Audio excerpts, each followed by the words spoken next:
Welcome everyone to the Limited Edition Leadership Show. My name is Paula Dunn and I am a cognitive scientist and teenage leadership expert. And today I would like to welcome you to the fabulous Merrick Rosenberg. And let me just tell you all a little bit about Merrick. He is the CEO of Take Flight Learning and the author of the Chameleon, Life-Changing Wisdom for anyone who has a personality or knows someone who does. His company has been selected as the New Jersey Business of the Year and named one of the fastest growing companies and best places to work in the Philadelphia area. Merrick has received his MBA from Drexel University and has worked with more than half of the Fortune 100 companies in the US and around the world.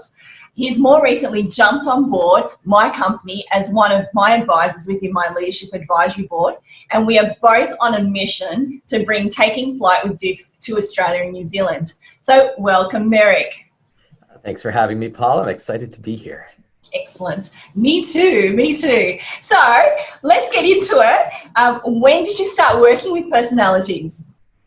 I started one of the first team building companies in the United States back in 1991. And then shortly after, in 1994, I discovered the DISC model. And I was like, wow, this is fascinating, teaching people about themselves and how to relate to others and communicate more effectively and build strong relationships. And just been working with personalities since then.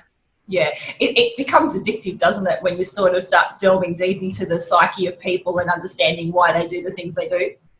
Yeah, and you start seeing it everywhere. You meet somebody and you're like, I understand why they just did that. And one of the things I really love of what you've done, Merrick, is that the way you've simplified the use of the DISC personalities into birds. So can you tell us a little bit more about these birds that you speak of? Sure, it makes it so easy. Yeah. So it used to be like this alphabet soup of letters that it's hard to remember what they're all about. But for me, I wanted it to be simple. So you've got, picture that eagle that's behind me. They're big picture. They're at 10,000 feet. They're trying to see everything. They're not caught up in the details. They are all about results. They're all about making things happen, and they're decisive. Yeah, they're the ones when you're in corporate, they're like checking their watch when you're waffling on. That's what happens to me. I always tell you, here's your communication tips for eagles. Be brief, be brilliant, be gone. That's it. And you're done. Tell them what they need to know, and that's all. Yeah. So next up, we've got parrots, that's my style. I'm more of a parrot. Parrots are, you're clearly the parrot. We share that in common. Parrots are talkative, they're fun, they're social, they're animated, they're optimistic. For the parrot, it's all good. Everything always just works out. Yeah, it's a great personality to have, isn't it? Just quiet. What could go wrong? Yeah. Next, we've got, you can see the dove over my shoulder. They're harmonious and compassionate and caring, and they just want everyone to get along. They don't like conflict. They're good listeners. They listen with empathy. So if you're talking to a dove and if you have a problem, they're just listening. They're there for you. They're there to help you and support you. And finally, we've got the owls. And owls are logical, they're analytical, they're all about information. If they're going to do something, they want it to be right. So they have a process and a system and a plan, and they're very organized and structured. So it's pretty easy. Once you look at the birds, you can get a sense that doves are compassionate and parrots are fun and owls are logical and eagles are results driven. It's just so intuitive. Yeah, it's quite interesting because my husband's an owl and I'm a parrot. So, when I get inspired and excited about an idea, he likes to know the details. And I haven't figured them out yet. I just know that it's going to be awesome. So yeah, your idea is like 5 seconds old, but it's the best. Yeah, wonderful. Yeah. And what's interesting is you talk about just relationships from a statistical perspective. We talk about opposites attract. Owls and parrots tend to be married most often, and eagles and doves happen to be married most often. I didn't say happily married, just happen to be married. But that is true. They're the opposite styles, and they bring something different to the relationship. They sure do. So speaking of styles, just curious to know, is one style of better than the other when it comes to leadership? You know, a lot of people have this paradigm. If I were to say to you, okay, gut answer to this question, if you think about all four of these birds, which one do you think comes to mind when you're thinking about leadership? Like, which would, for you, what do you think? Yeah, eagle. Yeah, it's the one that people think is the leader. But Yes. quite frankly, that's not really true. Every style can be a great leader, and your style does not determine how effective you'll be as a leader, but it does determine how you go about being a leader. So a dove leader can be just as successful as the eagle, but they're going to go about it very differently. And that's true for a parrot leader. It's going to be very different than an owl leader. And so I always love to dispel that myth that there's one of these styles that is the best at leadership, because they can all be very successful. Yeah, it's funny that you mentioned that, because as I was growing up as a teenager, I never saw myself as a leader. Obviously, I didn't have the eagle-like qualities, and so, you know, there were girls at school that displayed those types of leadership styles, and obviously they were the ones that were picked for the leadership roles at the school. So it's really great that you've been able to dispel that. So, for parents, for example, is it a great idea for parents to know their kids' styles? It's not just a great idea for them to know their kids' styles, they have to know their own style too. And I always say that's step number one. You've got to know yourself, and you also have to be able to recognize the styles of your children. And here's the big reason why. As a parent, we tend to impose our personality on our children, and we have expectations of them because, hey, if it's easy for me, I would think it's easy for you. You know, if you're the kind of parrot, eagle parent, you're pretty assertive, pretty outspoken. If you want something, you just walk up and you ask for it. Well, maybe you have a more reserved dove, owl child, and it's less comfortable for them, but you're like sending this "what's wrong with you" message with your body language. Just go ask. Why don't you just go, you know, tell them what you need. Yeah. And meanwhile, the child's uncomfortable, but the underlying message when you try to get your children to act like you is, you should be more like me. And it gets even worse than that, because underneath that is, who you are is not okay. So the parents have to know themselves first, so they don't impose their personality on their kids, and you have to be able to recognize the styles of your children. Yeah, no, I totally agree with that, Merrick. As a leader myself, who previously worked in corporate, one of the things that I really worked hard on was developing my leadership style, my self-awareness, my emotional intelligence, my triggers, my strengths, my weaknesses, my blind spots, because the more I knew about who I was, the easier it was for me to identify the different styles in others and how to motivate them their way. Yeah, because if you understand what other people need and what drives them and what their motivators are and what their fears are too, then you know how to treat them. And I will tell every group I ever speak to, I always say, look, the most successful people are the most flexible and the most adaptable. They're also the most self-aware, and that's what that emotional intelligence is. You know yourself, you know others, you can regulate your own behaviors, and you can flex and adapt to other people. So in a sense, knowing the birds, it's like the skill set of emotional intelligence. Yeah, I think it's fantastic, because that's the future of work, and that's where the teens should be looking at in terms of developing themselves, not just their core curriculum work of school, but also developing these types of skills so they can be real world ready, especially post-pandemic with the new normal. That's right, because when you have a child who understands themselves and isn't judging themselves because, oh, I can't do that, but my best friend can, they accept who they are, then they find a job where their strengths get to be used every day and they get to shine. Instead of judging themselves because they can't do something else, they accept themselves because of who they are and what their skills are and what energizes them. So that later on in life, those kids then find themselves in jobs that they love, that every day they go to work and they're like, I get paid to do this. Yeah, you're happy because it resonates with who you are as a person. Yeah, no, that's so true. I mean, thinking back to myself when I was in high school, I used to think that, because I was really good at music and I loved biology and that sort of thing. But there was something inside me going, no, I have to be really good at maths, the chemistry, like all the hardcore analytical thing. So in some way, I was looking at others going, I've got to be more of an owl to feel worthy, to be smart, to be intelligent, rather than the parrot style that I was naturally gifted to. And so so I kind of struggled, like, even though I loved science and I loved research, but it wasn't until I moved into leadership in medical research that I was able to flourish, because leadership has that soft skills that I guess the parrot style that I could really pull out of myself, rather than the hardcore analytical research, looking at data, churning through all that information that used to drain the life out of me. And you can be very good at it. Yeah. You could be very good at science and math, and yet it doesn't feed your soul. And at the end of the day, when you're doing something that just feeds you, you go home energized, as opposed to doing something that you may be good at, but it doesn't feed you, and you go home exhausted. And I see it every day in corporations where people are in jobs that maybe they can do well, but it doesn't feed them. And if you, I always tell people, look, we always hear people giving advice to teens, find a job that you love.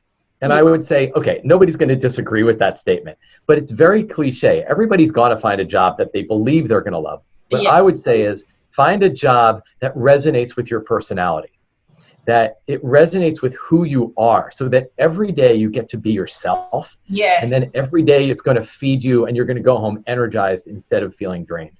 Yes, I think one of the biggest challenges that parents face time and time again is motivating their teens. So they use a lot of the rewards and punishment approach. So rewards as in, I've had parents where they go, oh, I'll offer Johnny $100 if they get an A in their exam, 50 if they get a B, if they get a C, they've got to pay us, or they take away things like their Xboxes or iPhones, and, so that pleasure pain principle. But, in the long term, I don't think that extrinsic motivation is something that, it's all constantly cracking the whip. It's like being in corporate, where they're going, well, we'll give you a pay rise, and you feel really excited for about a week or so, and then all of a sudden that energy drops, and you go, well, it's just the same crap every day, isn't it? So what are your thoughts on that? I've always said, look, you can't really motivate people. The key is to not demotivate people.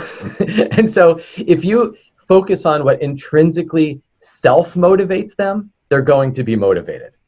That people want to do a good job, and people want to feel excited by their work. So if you can find a role for somebody that feeds them, if you can treat them the way they want to be treated, then inherently they're going to be motivated. But if you're managing them in a way that it doesn't resonate with who they are, you put them in a role that doesn't resonate with who they are, you can give them monetary rewards all day long. They're still going to go home exhausted, and it's not going to feed them. Yeah, no, that's true.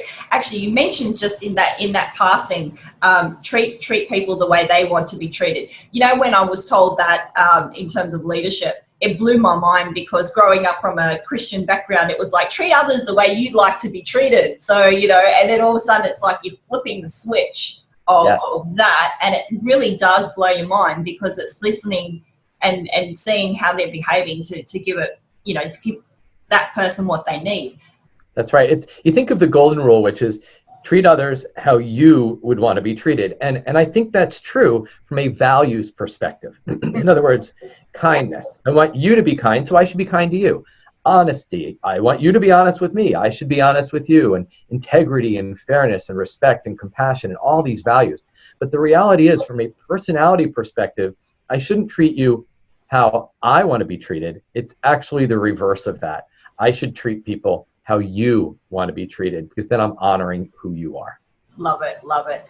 What another analogy that I kind of use is, when I explain to people, what you do is, it's like getting on a bus with somebody. So you got to meet them at their bus stop, and then get on the bus together and go for a ride and get off at the other bus stop. So not where they're at one bus stop and you're already over at the other bus stop and shouting at them saying, hey, you got to come over here. And they're like, so it's sort of like holding their hand and walking together. Yes, because then you're honoring where they're at. Yes. And you're honoring the place where they begin, and you're treating them how they want to be treated. And when you do that, you create an environment for your people, whether it's in the workplace or in a family, And I see this all the time. I remember this one example. I was watching a father, and they were playing basketball, and this I could tell the father was clearly an eagle. I mean, he's just like, get in there, fight for the ball, and he's just trying to get the kid to just be aggressive. And I could see this kid he's the dove, and he's just like, I really wish I could just play my flute. Like, I don't really want to be doing this. I don't even want to be here. And the father's yelling at him to be aggressive. And the problem, as I said earlier, is that the underlying message is you should be more like me, because if you're not like this, you're not going to be successful. And once again, it's really conveying a message of I don't accept you for who you are. So as parents, we have to just be very careful of that we're not imposing our style on the people around us. Yes.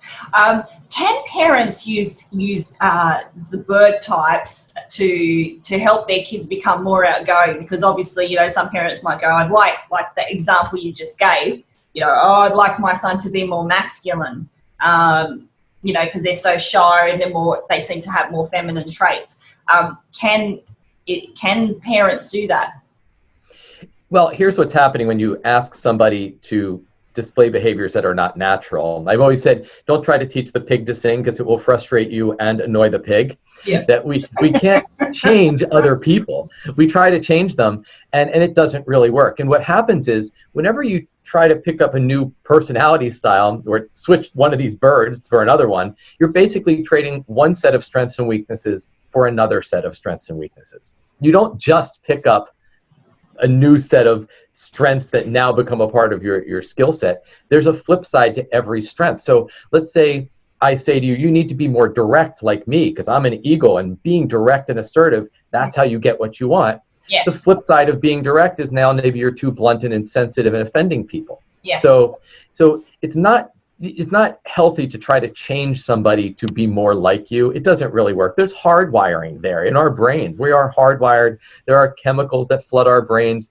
based on that hardwiring. You can't really change other people. Yeah, right. Well, that's good to know, isn't it? So parents, listen up. We'll try, though. Parents will try. Yes, but you'll just get frustrated, and you'll frustrate your child as well. And the idea is, you know, you want to create that bond and continue that relationship and that nurturing throughout adolescence into adulthood.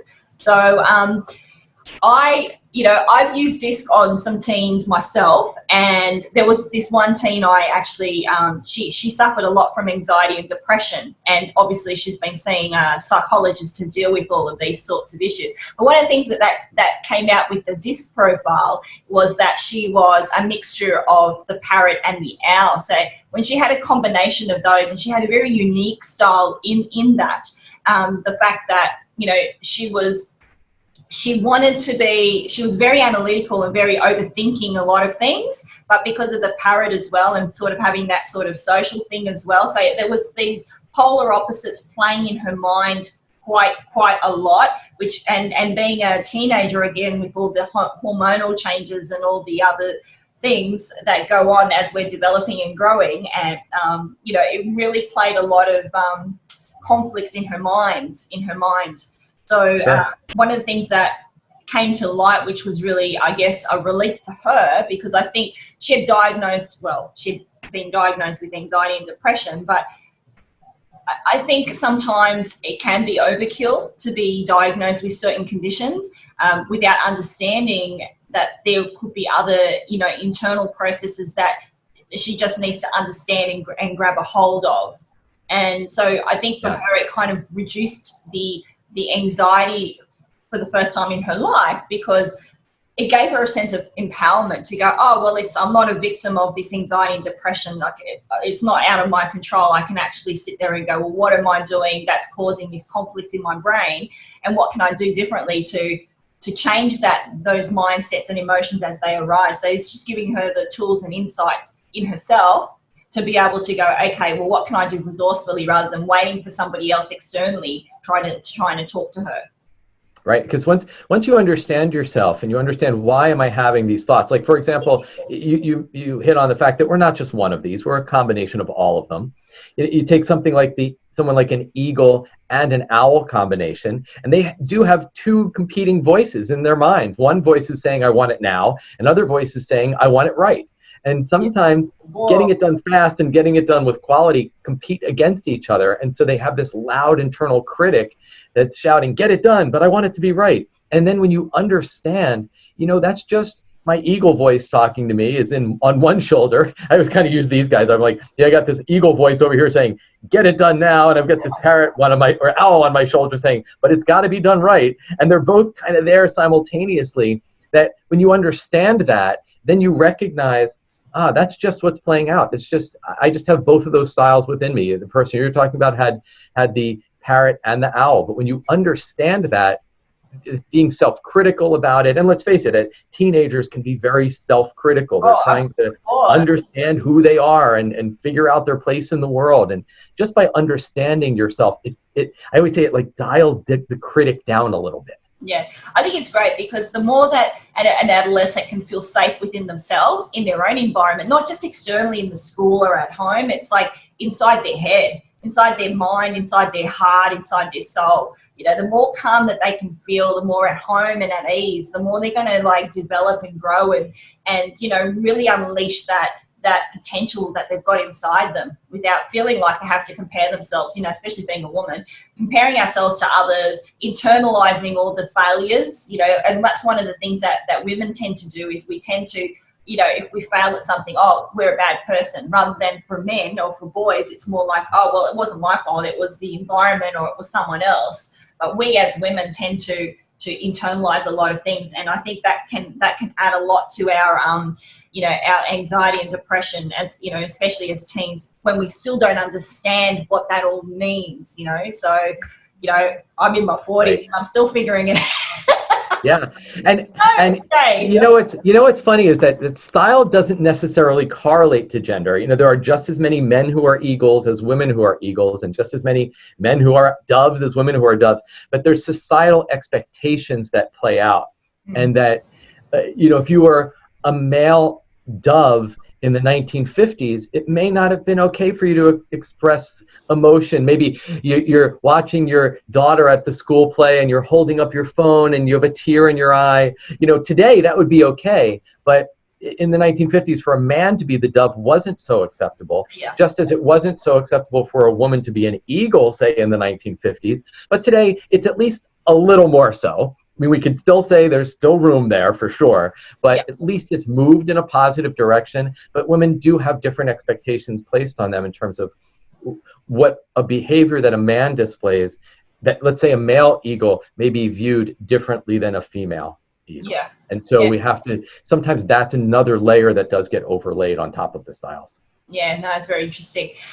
So my other question is, because this is something that I love to bring into schools, because I do feel that if we can improve a school culture from the top down, so in terms of teachers understanding their disc styles as well as the students in which they teach. I mean, how awesome would a school be to be able to, know that the teachers know their type of leadership style and what works for each child, so they can flex their style according to the students in which they teach. Yeah, I've always said that I wished when my children were younger, they're 21 and 24 now, I wished when they were younger that their teachers understood this. Every year, I'll use my little birds here. I have one son who's the parrot, clearly the parrot, and every year we go into his back to school nights where the students we would meet the teachers, and every year the teacher would say he's very funny, but he needs to be able to control it in the classroom. So he needs to be a little more focused on details. Nice. I'm like, yeah, because he's a parrot. And then I would go in and I would meet my owl child, and I would meet his teachers, and they'd say, he's so conscientious, but he needs to speed up a little bit because he's not getting his work done. And he needs to be able to finish everything, and he's not finishing it. I'm like, yeah, because he's an owl. And if I could have had that language, just that single word, they would have understood exactly who they're dealing with, and they would have probably treated them differently. Yeah. But yet, I can remember my parrot child had the hardest time with one of his owl teachers. He just felt so boxed in, and she did not understand him at all. And it was impacting his self-esteem, because she was basically saying, you need to be more like this and be the Yes. owl. Yes. And it was just sending a very bad message. Yes. And I think that's what happens a lot. And so the schools that I've got into, you know, obviously I call it like a proximity bias, you know, where the teachers know their students so well, so they just typecast them in certain roles. And so the great thing about me coming in is that, first of all, disclaimer, I'm not a parent, I'm not a teacher, but, you know, so I take those biases out of it, you know, and I take the emotion out of it when I've worked with parents and students together. The parent will get emotional because it's their child, and I can sort of take a step back and go, okay, let's be pragmatic about this. You've come to me for certain issues. Let's deal with it.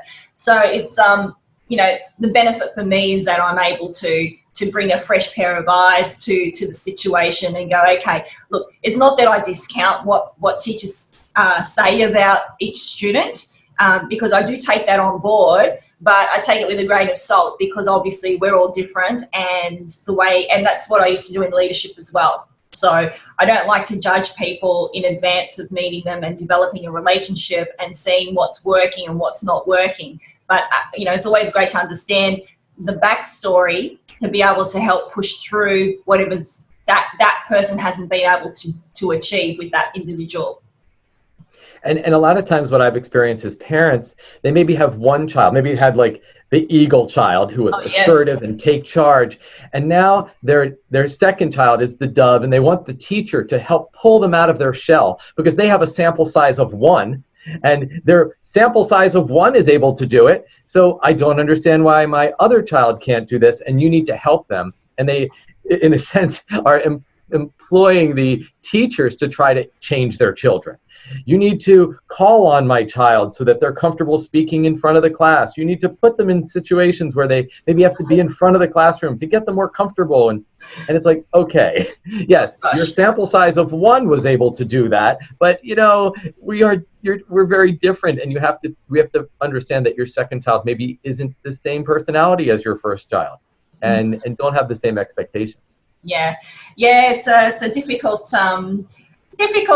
situation that everybody is in, because it is, you know, we love our kids, we want the best for them, the educators want the best for their students, and you know, and it becomes so emotive, and everybody wants to have a really fantastic outcome. And I think, you know, what you've created using the 4 birds, I think is really relatable and something really easy that children, that adolescents and teachers could digest easily without getting too analytical and too over the top where it's just flying over people's heads. And it's something that can be applied on a daily basis. So it's not just a matter of generating a report, running a workshop, and then saying, well, there you have it, see you later. It's something that can be constantly applied and you know, and built upon as the adolescent develops and goes out into the real world.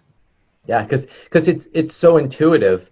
I love the fact that, you know, I taught this to my children when they were 6 years old, and you know, we'd go to a restaurant and the server would come by to take their drink order, and they would be like, oh, she is definitely a parrot, or he is an owl, in seconds. And it's like, wow, if you can teach that to kids, imagine how that will impact them all throughout their life. They can meet people, very quickly understand who they're dealing with, build a quick connection with somebody because they understand what their needs are. Oh, that person's an eagle? Okay, I got to be direct. That person's more of a dove? I need to soften my words a little. And so when you teach this to children at a young age, it becomes a part of how they think about the world and around them, and it allows them to connect with people instantly. Yeah, no, I think it's fantastic because especially with Generation Z, they're very into personal development. They're into the psychology of things. In terms of careers, statistically, that's where they're moving into. You know, people management, psychology, education. So they're the kind of sectors, the top 3 sectors that Generation Z is actually keen on. And also it kind of helps with the employers as well, because the future of work is they want self-driven employees. They want employees that can look after themselves, you know, like in terms of self-care, in terms of the emotional intelligence and how they hold themselves and present themselves in the world of work, not just like coming into work, sitting there twiddling their thumbs and waiting for somebody to tell them what to do. It's like, you know, they want them to go in and be proactive and be agile and flexible, because again, the roles will change and evolve. It's not like something where you jump into a job and you're in that job for the next 10 years doing the same thing. I mean, we've seen it over the last, 15 years, what's happened in society, especially since the GFC. Yep. So, and now with the pandemic. So right. I think, soft skills have always been around, but I think it's really more urgent, a sense of urgency now that we do focus on this type of development. And this is something I've always been preaching on, especially, something I would have liked to have had at 15 and not 40. So I think it's great. Look, if you look back in time at baby boomers, I think of my father. If he worked at one company pretty much his whole career, and he didn't always come home every day and say, I love my boss and I love the culture. He came home sometimes and was not happy, but you didn't quit because that's what you do. It's his work. It's not about culture. It's about money. And this generation, what I love about this generation, as the new generation entering the workforce, the millennials, they're the kind of people who say, look, if you're not treating me well, then I can go somewhere else and be treated well. Yeah. And if you're not respecting me and if I'm not using my innate skills, then I'm going to go somewhere else where I can and where I can be treated like a human being. And so I think this generation is changing the workforce for the better because they are insisting on working in a positive work environment. And I say, good for them. Yeah. I love that. Good for them and good for us too, because I think it's fantastic, because for so long corporates have had the upper hand, and it's about time that we get our power back by saying, you know what, we are a consumer, we have a choice. We have a choice in where to spend our lives, the majority of our lives, and we obviously we want to get paid what we're worth, but we want to make a difference and we want to contribute, whatever that looks like. So I think look, Merrick, it was such an honor to have you here today. I really enjoyed this session, and I hope all of you at home have enjoyed this as well. Look, if people would like to find out more about the disc styles, for those in the US, Merrick, where can they find you? They can go to takeflightlearning.com. And we offer a lot of different training programs. And if you just want to learn more about the styles, the Chameleon, my latest book, is just a great way to read about the birds. And it's fun. It's filled with 22 fables, filled with eagles and parrots and doves and owls. And of course, the all-knowing, adaptable, wise chameleon who guides them along the way. Wonderful, wonderful. And for those in Australia and New Zealand, if you'd like to learn more about taking flight with DISC for your school, for your teachers, for your students, or parents, if you're interested in understanding your style and your child's style more, you can contact me. I'll have my details and Merrick's details in this video for you to follow up. Merrick's details are also on my website as well, so you can click on his name and it'll take you to where you can find him as well. And look, if you have enjoyed today's session, please don't forget to subscribe, like, and share this video. And don't forget to be you, have courage, live life without limits. Until next time, bye. Thank you.